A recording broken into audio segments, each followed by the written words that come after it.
I chose a career in the creative industries is, I know it might sound dramatic, but I'd actually die without creativity in my life.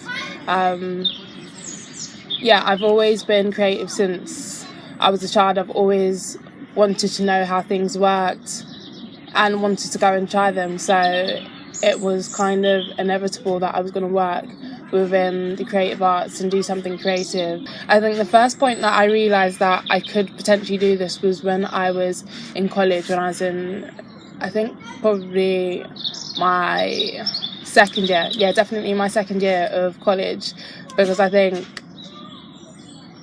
it's one of those things where I left secondary school and I'd gotten quite good grades. I became really complacent, and when I did my ACE levels, that wasn't great. It really wasn't great. So, I came back in the second year with a lot more determination, and I picked up my grades, and, I'd had a career advisor, because at the time I wanted to study architecture, and she point blank told me that you'll never be able to do that. And so that was, just based off the grades that I had, and she didn't want to take into consideration what my predicted grades were, what the grades that I'd come in with were either. So that was definitely a lot of the power, and where I got the energy to, pick that up and make sure that I was able to study architecture. But my career advisor told me I couldn't become an architect. That crushed me, because I suppose I wasn't used to people telling me that I couldn't do something. That was something that I'd never really experienced before then. Normally, I was used to having that support from teachers and staff members telling me you can do whatever you want to do. So that was the first time that I'd faced that. And I think what was more surprising was that was a black person that was telling me that I couldn't do something. And there wasn't that encouragement that I'd received from, my other teachers. That encouragement wasn't there. She was just telling me you can't do it. And I remember, I think I cried about it. Yeah, that realization when somebody tells you can't. And then I think I was going back through my mind, and I was thinking about, all the things that had happened that ended up with me not getting the grades that I needed to get in the first year. Those were things that were weighing heavily on my mind. So yeah, it made me feel bad. I just took that and I used that as the fire to make sure that I was able to. I don't normally like people telling me what I can and I can't do. So yeah, I think it was obvious that there was going to be that element of self-pity and feeling upset and really being in my feelings about it. But I just said, no, I'm not having this.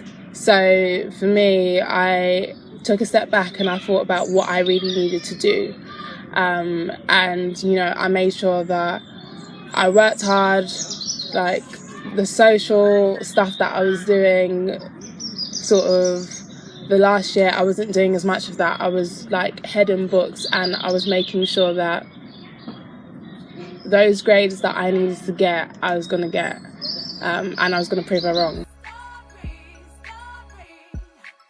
So I feel that overall we don't get enough people who are black, people of colour or working class in museums and galleries, and that's mainly to do with the fact that a lot of the things in there they can't relate to, and they go in there and they don't see people that look like them.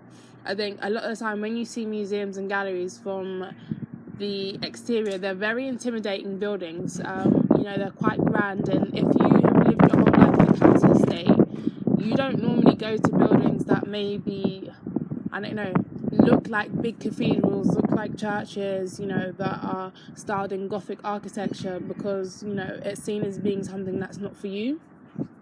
So I think it's really important to try and get more people that are from these backgrounds in these spaces, and the way that you start doing that is by having people that look like them working in those spaces. There are a lot of young people who come from underprivileged backgrounds, as they might call it, and they have so much potential, and I see a lot of them in me. I see a lot of the people that I went to school in them as well, and I really want to make sure that they have the opportunities that I have. I'm passionate about art, and I feel like art can change people. people's lives, and I feel like creativity can change people's lives, and I want them to be able to have that opportunity to participate and to experience those things that I've experienced, so that they can maybe do the same someday later and not feel any way about it.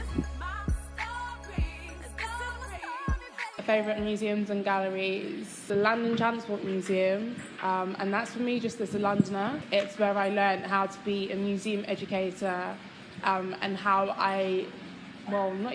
where I learned to really love museums. One of my other favourite museums is the V&A. The V&A always sticks out to me as being one of my favourites because the night that they had the Galdem event, that was just like a big moment for me, because I think ever since I started working in museums and galleries, I'd always wondered where all the black visitors were. So that night that I saw like a sea of like black and brown faces, like I literally wanted to tear up. That was a raw moment for me.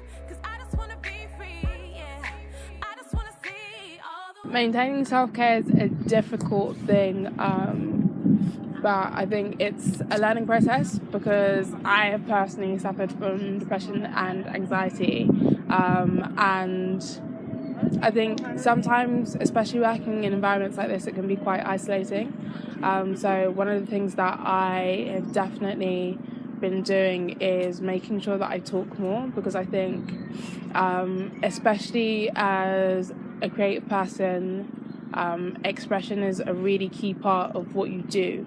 And for anybody who's ever been through depression and anxiety, you'll know that you're often silenced, and talking is one of the most difficult things that you can do. So I've been making a really big effort to talk more, and having conversations with people, firstly that understand, and then having that conversation with myself, and really trying to find the confidence within myself to have those conversations with the people that don't. It's uncomfortable for everybody, but it's something that needs to be said, because going forward, I definitely think that museums and galleries benefit from having people of colour in those spaces. So if I don't have that conversation, I can't keep waiting for somebody else to bring it up, because if I do that, then it might never happen. And we'll be in a situation where our museums and galleries don't reflect the people that they're serving, don't reflect the people that are visiting, although that's kind of a big thing in what I'm trying to do right now, by trying to, make sure that more people that look like me go to these spaces. It's really about initiating that conversation and that dialogue.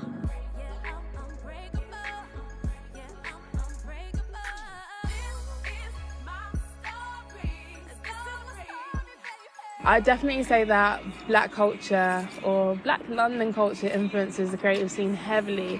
I think black London culture is like no other. I think it's absolutely incredible because black London culture isn't like a monolith. It's a mixture of all of these different things. So we come from so many different places. We're from Nigeria, we're from Ghana, we're from Jamaica, we're from Grenada, we're from Senegal, we're from Sierra Leone, we're from all of these different places, and we take all of those different bits, and where we've lived in London, we've created a culture within our communities, and that culture is now what we know to be black British culture. And I think that when I think about it, I just feel happy on the inside, because I think there was a point at which we were looking to America a lot for, our culture and how we would sort of go forward. What we saw on TV was things like Sister Sister, Keenan and Kel, and even down to mimicking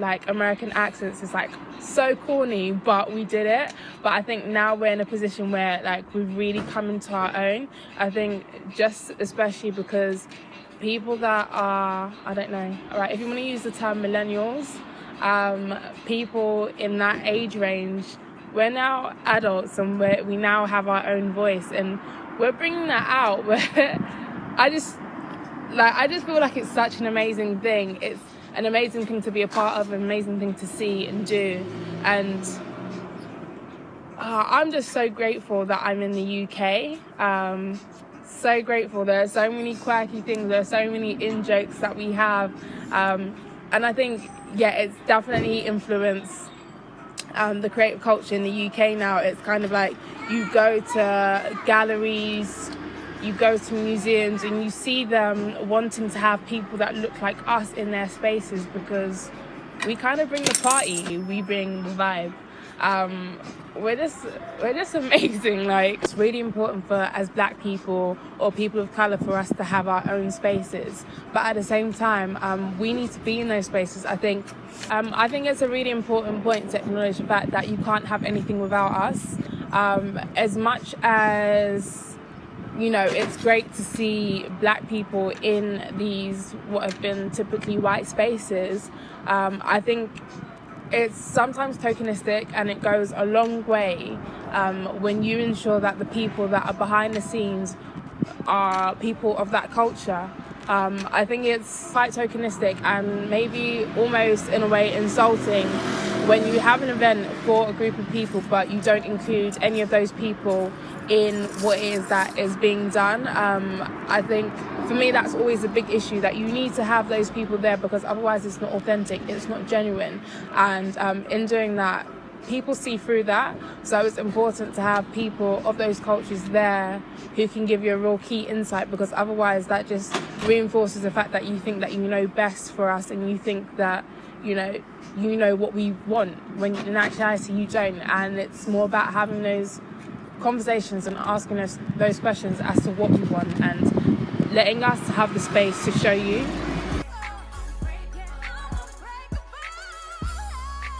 So the reason why I vlog is because I want to give an alternative perspective as to what it is that I do. Me doing my vlog is kind of like an extension of the blog that I started a couple of years ago, but now it's really about, I suppose it's a journey of self-discovery. So it's about being free, because I think there was definitely a tendency at first for me when I started working in museums and galleries. I didn't really necessarily feel that I could be myself, especially as a young Black girl from South London working in a space with maybe lots of middle-class white people.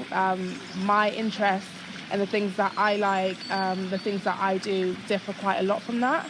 So I really wanted that opportunity to just share with people and say that, do you know what, there are people that look like me who work in museums and galleries. It's not sort of all white middle class people, or the only diversity isn't just amongst, you know, front of house people who sell tickets and security guards. As important as those people are, because without those people museums wouldn't be standing, galleries wouldn't be standing. But you know, I think it's about having aspirations and letting people know about the different career paths that are out there. So yeah, that's kind of why I started this vlog, to just basically document my journey and yeah, let people know that people like me exist. Yeah, that's a wrap. Art can change lives.